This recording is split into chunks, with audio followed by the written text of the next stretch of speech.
Terima kasih pemirsa, Anda masih bersama kami.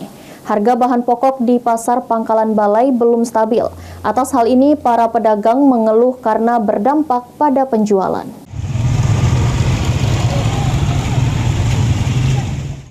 Harga bahan pokok di pasar tradisional Pangkalan Balai masih belum menunjukkan tanda-tanda stabilitas. Terutama pasca Lebaran, salah satu komoditas yang masih mengalami kenaikan harga adalah cabai, yang masih dipatok dengan harga yang tinggi, walaupun sebelumnya harga cabai sempat mengalami penurunan. Tak hanya cabai, bahan pokok lainnya seperti beras juga tergolong masih terbilang mahal.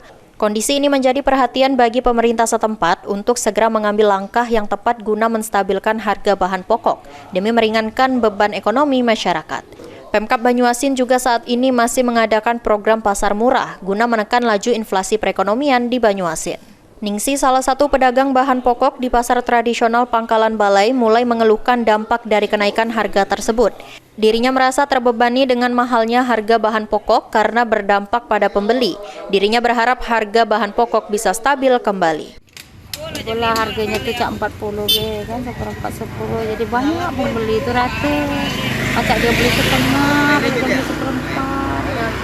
Sayur juga laku. Ini apa dia sudah beli bumbu, tidak beli sayur, habis duit. Itu.